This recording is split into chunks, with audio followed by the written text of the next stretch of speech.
الله جل شانه انسان لا سلور سرمایې ورکړي دي.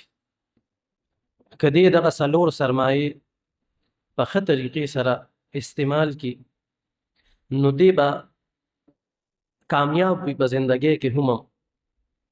د ده څانه صلاحیتونه دي، څانه قوتونه دي، او دا به په صحیح طریقې سره استعمالیږي.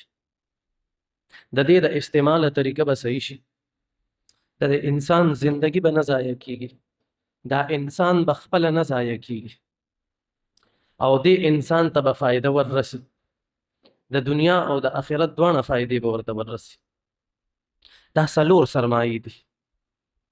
یوه سرمایه هغه وخت یا زندگی ورته ویلی شي، عمر ورته ویلی شي، چې انسان له الله جل شانه وخت ورکړی دی، زندگی یې ورکړې ده.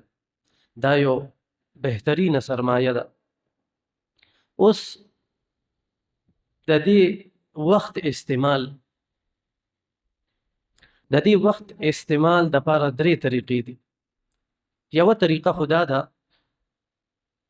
چې دې دا وخت داسې استعمال کړي چې دې د الله جل شانه تابعدار وي، د الله جل شانه د احکاماتو تابعداري کوي، د الله جل شانه حکم مني او الله جل شانه د راضي کړی دی. یو طریقه خو دا ده. دویمه طریقه دا ده چې دې دا خپل وخت په مباح کارونو کې صرف کړي، هغه کارونه چې د هغې په کولو کې نه ګناه شته نه یې ثواب شته، مباح کارونه.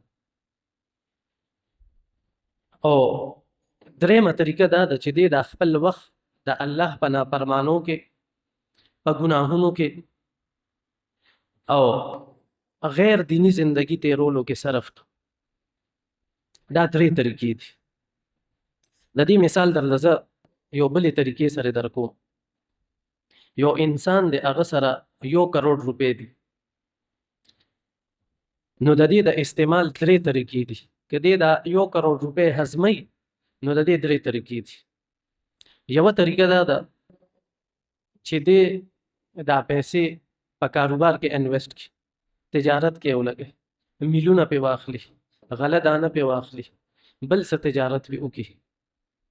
نو دې چې دا تجارت وکړي، تاسو څه وایې تجارت سره به دا پیسې زیاتې شي، د 1 کروڑ نه به 50 کروڑو ته د دا پیسې ورسي. دا یوه طریقه ده. دویمه طریقه دا ده چې دې دا پیسې په شراب، کباب او عیش او عشرت او په مباح کارونو کې ولګوي. کم کارونه چې جایز دي، مطلب ګټي او هغه خوري، ګټي او هغه خوري، په صحیح کارونو کې لګوي، خو تجارت یې پې شروع نه کړو. یو دا طریقه ده. درېیمه طریقه څه ده؟ دغه پیسې دې په ګناه باندې ولګوي، په ګناه باندې، په زوله یې ولګوي، په خپلو خواهشاتو باندې یې ولګوي، په ډمانو باندې یې وشیندي، په زناکارو باندې یې ورکړي، د الله نافرمانۍ کې یې ولګوي. نو اوس ګوره ده په دریو طریقو سره دا مال ولګولو. دې کې چې اوله کومه طریقه ده، د ده پیسې هم زیاتې شوې، د ده ضرورت هم پوره شو، ده ته فایده هم میلاو شو، د ده نقصان هم ونه شو. دویمه طریقه چې ده، مباح کارونو کې د پیسې صرف کې، نو ده ته که نقصان نه دی شوی نو فایده هم ورته دا نه ډېره نه ده شوې، بس پیسې یې په خپل استعمال کې راوسته. درېیمه چې کومه طریقه ده، درېیمه